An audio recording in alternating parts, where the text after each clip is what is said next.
नमस्कार, मेरा नाम है डॉक्टर अभिषेक सिंह। मैं एक कैंसर विशेषज्ञ हूँ।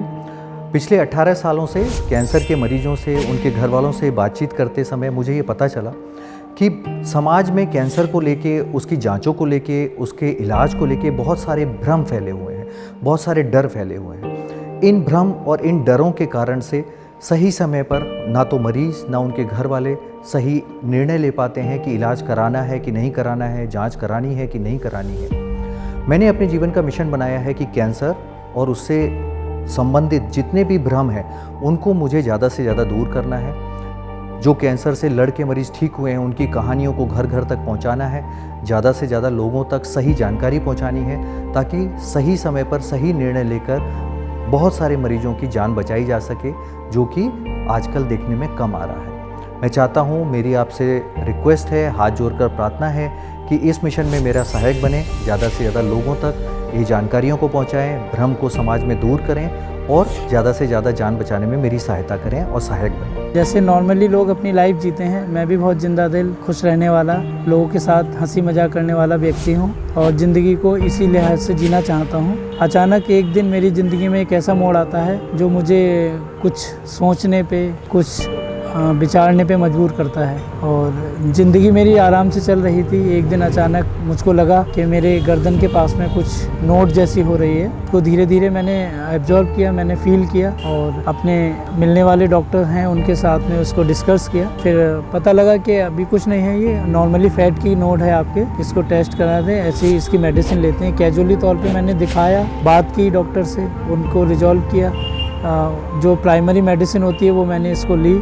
उसके बाद में सब ऐसे चलता रहा, ठीक हो गया। मुझे लगा कि कैजुअली था, सब ठीक हो जाएगा। थोड़े दिन बाद फिर देखा कि वो धीरे धीरे नोट बढ़ने लगी है और फिर मैंने अपने केसी ENT जो एरिया के स्पेशलिस्ट हैं उनको दिखाया। उन्होंने कहा कि इसका टेस्ट कराते हैं, अल्ट्रासाउंड कराया, उसकी FNAC कराई। FNAC कराने के बाद में उसकी जो ग्रोथ थी वो थोड़ी तेज़ होने लगी और धीरे धीरे उसके साइड इफ़ेक्ट भी आने लगे कि मेरी राइट हैंड साइड में थी वो नोट, तो मेरे हाथ में थोड़ा सा भारीपन रहने लगा और बॉडी में लिथार्जीनेस रहने लगी और थकान बहुत ज़्यादा रहने लगी। तो मैं फीवर की मुझको शिकायत होने लगी। इट मीन्स मुझे क्लिक हुआ कि अब कहीं थोड़ा जाके क्रिटिकल कंडीशंस हो रहे हैं। तो फिर मैंने अपने डॉक्टर्स को कंसल्ट किया, फिर दिखाया। फिर मैंने यहाँ बरेली में अपनी इसकी बायोप्सी करवाई। बायोप्सी में भी कुछ बहुत अच्छा कंक्लूजन निकल के नहीं आता है। फिर मुझे कहीं से कुछ लगा कि आप JP हॉस्पिटल में जाइए और वहाँ पे अपना ट्रीटमेंट स्टार्ट कराइए। वहाँ पे जाके मैंने अपना ट्रीटमेंट स्टार्ट किया। उस पीरियड में मैं थोड़ा इमोशनल भी वीक हो चुका था। मुझको लग रहा था कि अभी कोई राइट वे नहीं दिख रहा है। मेरी बायोप्सी का रिजल्ट निकला कि मुझको मैलिग्नेंट ट्यूमर है मेरी नेक में, जो कि फर्स्ट स्टेज कंप्लीट कर चुका था और स्टार्टिंग था। तो थोड़ा सा मेरा कॉन्फिडेंस लूज हो गया। बट फैमिली में इधर उधर देखने के बाद में अपने बच्चों का ध्यान रख के मैंने अपने आप को, अपनी विल पावर को बहुत स्ट्रॉन्ग किया। जिस दिन मेरी फर्स्ट कीमो थी उससे 2 दिन पहले ही मैंने वाइफ को बताया था। एक्चुअली में वाइफ के 1 साल की बेटी थी, तो मैं उस नहीं चाहता था कि वो भी अभी स्ट्रॉन्ग नहीं है इतनी जो झेलेगी। मैंने उसको समझाया कि ये सब कोई लाइलाज बीमारी नहीं है। जब मैंने अपने हस्बैंड की बीमारी के बारे में जब मुझे पता चला तो मैं अंदर से खुद भी टूट चुकी थी। अब मुझे समझ में नहीं आ रहा था कि मैं कैसे इस कठिनाई को कैसे सामने सबके लाऊंगी और सबको क्या कहूँगी। मेरे पति की विल पावर स्ट्रॉन्ग थी और मुझे भी उनके संग खड़ा होना था। तो मैंने बिल्कुल भी उन्हें फील नहीं होने दिया कि मुझे आपकी बीमारी के बारे में पता चल गया है और मैं अंदर से टूट चुकी हूँ। तो फिर जैसे था मैंने उनका साथ दिया। अभी तक फैमिली में किसी को नहीं पता है ये बात कि मुझको क्या चल रहा है। बस ये था कि नॉर्मली वे में जैसे जी रहे हैं वैसे जी रहे हैं। अपने इलाज करवा रहा हूँ, घर वालों के सामने बिल्कुल नॉर्मल हूँ मैं। पर वहाँ से जब आने के बाद में देखा तो मैंने बायोप्सी कराई। उसके बाद में बरेली में हमारे गंगा सील में डॉक्टर अभिषेक सिंह जी हैं, उनके कांटेक्ट में मैं आया। कैंसर का नाम सुनकर लोग उसे मृत्यु का पर्याय मान लेते हैं।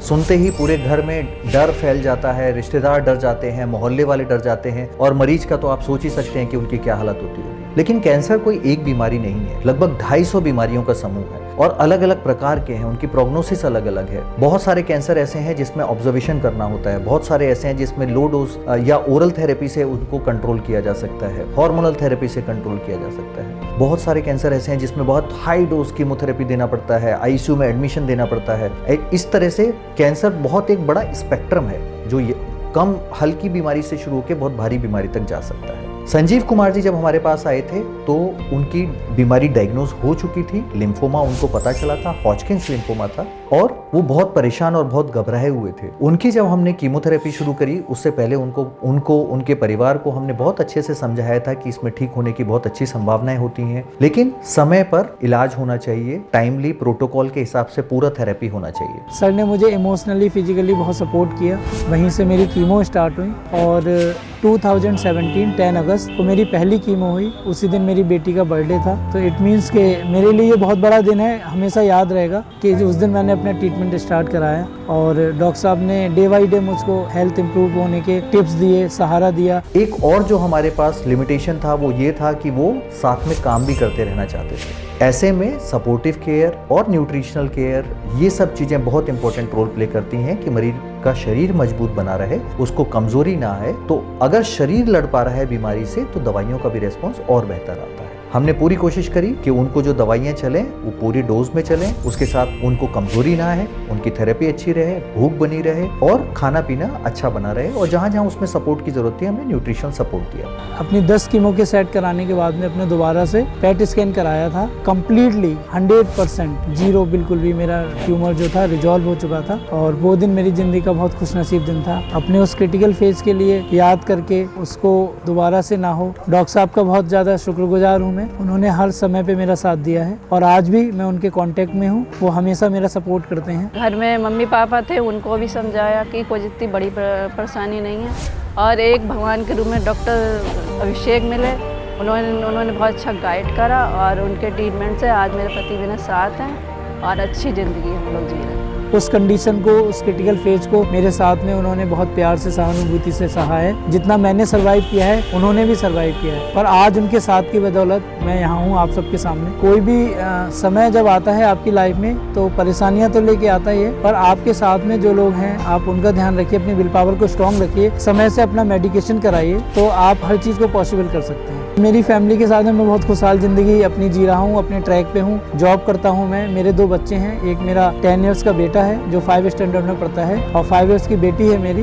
मैं बस यही कहना चाहूँगी, बस बीमारी का नाम बड़ा है, बीमारी कुछ बड़ी नहीं है और एक अच्छा डॉक्टर जब मिल जाए, ट्रीटमेंट अच्छा करने वाला, तो फिर कुछ भी इम्पॉसिबल नहीं है, सब पॉसिबल है। आज सालों बीत गए हैं, संजीव जी बिल्कुल ठीक हैं, अपने सारे काम कर पा रहे हैं। उन्होंने इलाज के दौरान, जांच के दौरान और इलाज के बाद भी पूरी तरीके से एक्टिवली अपना सारा काम किया और आज पूरी तरह से ठीक हैं और सब कुछ नॉर्मली कर पा रहे हैं। आज उनका परिवार खुश है, वो खुश है। हम चाहते हैं कि उनकी खुशी हमेशा ऐसी ही बनी रहे।